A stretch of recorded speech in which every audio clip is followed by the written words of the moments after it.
AI, Work and Human Identity, Understanding the Emotional Impact of Artificial Intelligence. Episode 3 of 20, When Your Career Doesn't Feel Safe Anymore. You're listening to the Emotional Intelligence Developer Podcast.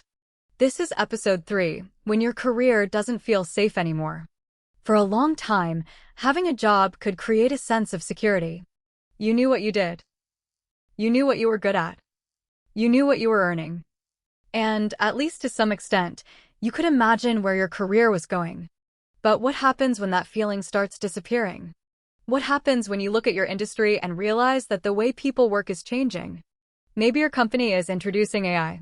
Maybe some tasks you used to do are becoming automated. Maybe new skills are suddenly expected. Maybe you're watching people around you change their roles, learn new technology, or worry about what comes next. And you start thinking, is my career actually secure? That question can stay with you. You might think about it while you're working. You might think about it when you get home. You might even start wondering whether you're making the right career decisions at all. This is where career uncertainty becomes an emotional issue. Because when your career doesn't feel secure, you can start feeling personally insecure. You may question your abilities. You may become more sensitive to criticism. You may start comparing yourself with colleagues. You may become afraid to take risks. Or you may work harder and harder because you're trying to prove that you still have value. But working harder doesn't always solve uncertainty.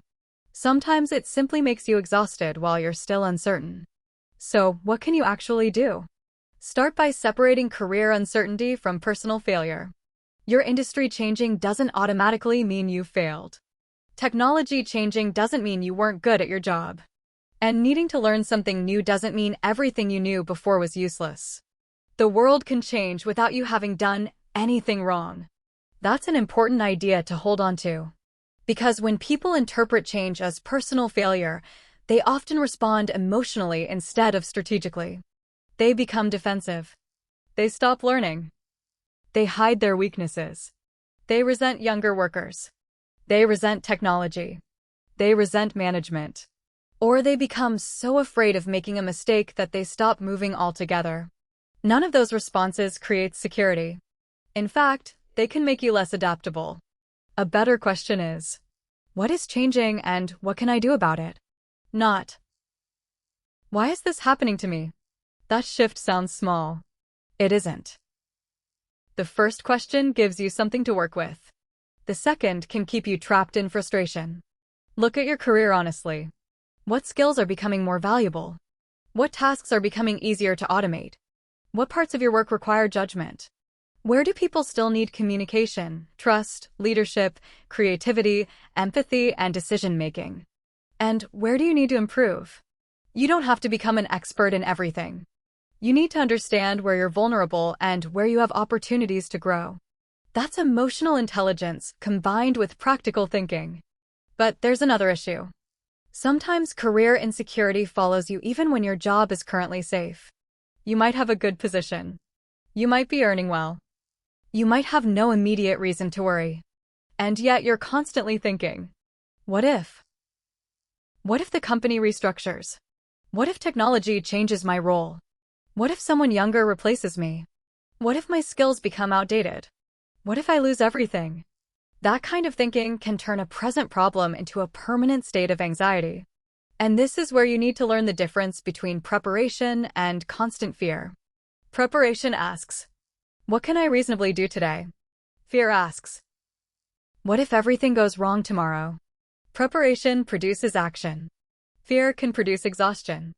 You can prepare without living in panic. You can learn new skills without obsessing over every technological development. You can improve your finances without constantly expecting disaster. You can update your CV without assuming you're about to lose your job. You can explore other opportunities without becoming convinced that your current career is finished. That's a much healthier way to deal with uncertainty. And there's one more thing worth considering. Your career isn't supposed to remain exactly the same forever. You may have to learn new skills. You may have to accept a different role. You may even have to start again at some point. That doesn't necessarily mean your career failed. It may mean your career evolved. The emotional challenge is learning to adapt without interpreting every change as a threat to your identity. Because when your career changes, you change with it. And that doesn't have to mean becoming someone else. It can mean discovering capabilities you haven't had to use before. So if your career doesn't feel safe anymore, don't immediately ask, how do I make sure nothing changes? You probably can't. Ask, how do I become more capable of handling change? That's a different goal. And it's one you can actually work toward. Pay attention to your emotions. Pay attention to your skills. Pay attention to your finances. Pay attention to the changes happening around you. Then make decisions based on information rather than fear. If you want to understand yourself better, visit Emotional Intelligence Developer and explore the free well-being tools, quizzes, and resources available on the website. They can help you develop self-awareness, confidence, emotional resilience, and a better understanding of the patterns that influence how you respond to uncertainty. Because career security isn't always about knowing exactly what will happen. Sometimes it's about knowing that whatever happens, you'll be better prepared to respond. This has been episode 3 of 20 in AI, Work and Human Identity, Understanding the Emotional Impact of Artificial Intelligence from the Emotional Intelligence Developer Podcast. Continue with the series as we explore how artificial intelligence is affecting work, identity, confidence, and the way humans adapt to change. And remember, you may not be able to make your career completely certain, but you can make yourself more adaptable.